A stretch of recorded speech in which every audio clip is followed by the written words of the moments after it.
अस्सलामुअलैकुम dear students. आज के इस वीडियो में हम डिस्कस करने जा रहे हैं रिलेटिविस्टिक इलेक्ट्रोडायनामिक्स को। ये रिलेटिविस्टिक इलेक्ट्रोडायनामिक्स एक बहुत ही बड़ा सब्जेक्ट है और इस सब्जेक्ट का हम एक बेसिक इंट्रोडक्शन पहले देखते हैं कि रिलेटिविस्टिक इलेक्ट्रोडायनामिक्स है क्या। देखो, जो स्पेशल थ्योरी ऑफ रिलेटिविटी थी, उस स्पेशल थ्योरी ऑफ रिलेटिविटी का एक फेमस पोस्टुलेट था, वो था कि जो लाइट की स्पीड होती है वो हर एक फ्रेम ऑफ रेफरेंस में सेम रहती है, चाहे कोई फ्रेम रेस्ट में हो या कोई फ्रेम दूसरे फ्रेम के रेस्पेक्ट में मूव कर रहा हो, तो दोनों फ्रेम्स में जो लाइट की स्पीड होती है वो कांस्टेंट रहती है, दैट इज 3 इंटू 10⁸ मीटर पर सेकेंड। लेकिन उसके बाद कुछ सालों के बाद आइंस्टाइन के दिमाग में एक सवाल आया था। वो सवाल था कि जब लाइट की स्पीड हर एक फ्रेम ऑफ रेफरेंस में सेम रहती है, तो उसी तरीके से जो मैक्सवेल इक्वेशंस है वो भी सेम रहनी चाहिए हर एक फ्रेम ऑफ रेफरेंस में, चाहे कोई फ्रेम रेस्ट में हो या कोई फ्रेम दूसरे फ्रेम के रेस्पेक्ट में मूव कर रहा हो। लेकिन दिक्कत क्या थी?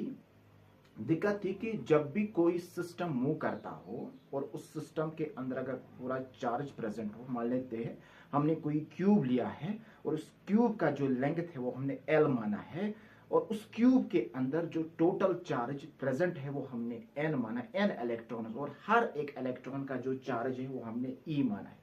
तो उसका जो चार्ज डेंसिटी होगा, वो चार्ज डेंसिटी किसके बराबर होगा? रो किसके बराबर होगा? चार्ज डिवाइडेड बाय वॉल्यूम, यानी total charge inside the cube divided by volume of the cube, ये होगा वॉल्यूम चार्ज डेंसिटी। लेकिन होता क्या है, जब भी कोई सिस्टम मूव करता है तो उसका वॉल्यूम चार्ज डेंसिटी और करंट डेंसिटी चेंज होता है।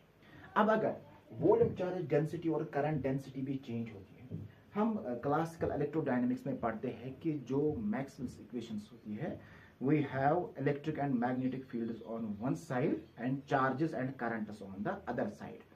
तो वहां पे हम इस चार्ज डेंसिटी को कांस्टेंट मानते हैं। लेकिन अगर कोई अब सिस्टम, पूरा एक सिस्टम मूव कर रहा है रिलेटिविस्टिक स्पीड से, तो उसका चार्ज डेंसिटी भी चेंज और सिमिलरली उसका अब वॉल्यूम भी चेंज हो जाएगा। अब वहां पे एक नई चार्ज डेंसिटी आएगी और एक नया वॉल्यूम आएगा, क्योंकि जब ऑब्जेक्ट रिलेटिविस्टिक स्पीड से मूव कर रहा है तो उसकी जो लेंथ होती है वो कंट्रैक्ट हो जाती है along the direction of motion, जिसको हम आगे जाके एक टर्म नाम देते हैं, we call the length contraction.